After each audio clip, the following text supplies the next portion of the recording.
celebrating 25 years, and the best is yet to come. On this week's Spotlight Music Series, we're so happy to welcome back Charleston's dynamic duo, Triple Threats, and singularly the most talented sisters, Gracie and Lacy Miller. It's great to have you back. Thank you for having us. Well, happy holidays. Thank you. Lovely. You too. You're in the spirit. We are. Gotta get the sparkles out. Gotta get the sparkles out. Having performed for all these 25 years, what a journey that must have been.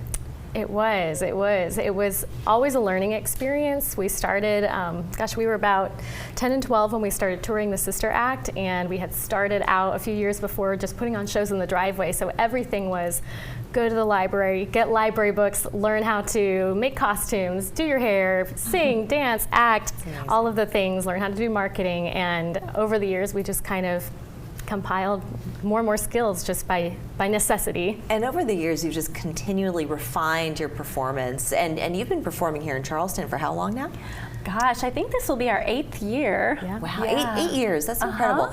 And over the course of those 8 years, it's brought you to many different venues. You also travel as well. But among some of the places where you've performed here in town and where you currently perform, maybe you could tell our audience. Yeah, so we have recently produced several shows at Forte Jazz Lounge. We've been part of Piccolo's Spoleto. We've really enjoyed being parts of different things that the Arts of Cultural Affairs Office has put together. TEDx Charleston, sang some original music for them. Just lots of corporate events and special events around town. Just about every venue has had a Gracie and Lacy show and has shed some glitter on the floor. Yeah, right. I think we might have some left over from the last time you were here.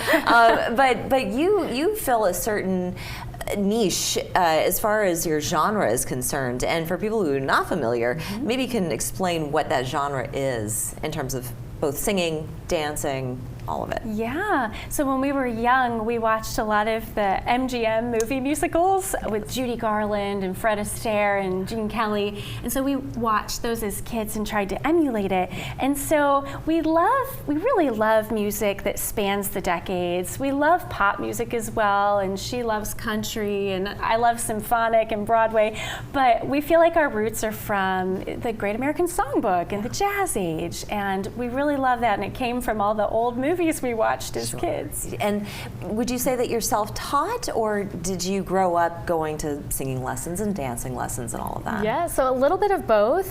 We definitely have vocal training over the years, dance training over the years, and then we filled in some of the gaps to do some specialty things along the way, so it's a mixture. Yeah, but also being musicians as well, which is incredible. So you really truly are triple threats. You sing, you dance, you play instruments. Is there anything that you can't do, is the question? Well, we don't tightrope walk. I don't know. I think you might be able to, actually.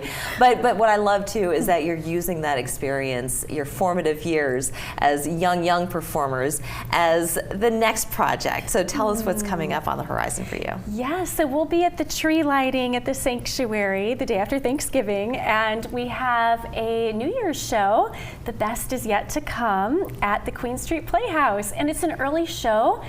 5 o'clock, it'll be over long before midnight. Oh, yes. Yeah. Well, and you have to, especially when you're out there at the Sanctuary. It's got to go on for hours, at least until the sun comes up, so everyone can watch the sunrise over the Atlantic Ocean. But your story, though, I think is such an inspiration for so many people and for young children as well. So tell us a bit more about this book that is coming out. Yes. So we're writing a children's book called Broadway on the Driveway, and that's our story. Our story started, we put bed sheets across the garage doors, and we used to direct musicals in our driveway until we looked out one year and there were a couple hundred people in the driveway. So the police shut us down.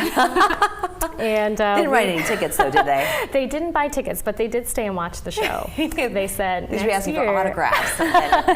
We offered them some autographs. So we autographed a ticket for them, but exactly. But we just had a blast, and so it just kind of spiraled from there. We moved off the driveway, started touring as a duo, put on lots of musicals for the next 2 decades, and then found our way to Charleston. It's amazing. Both of you just born performers.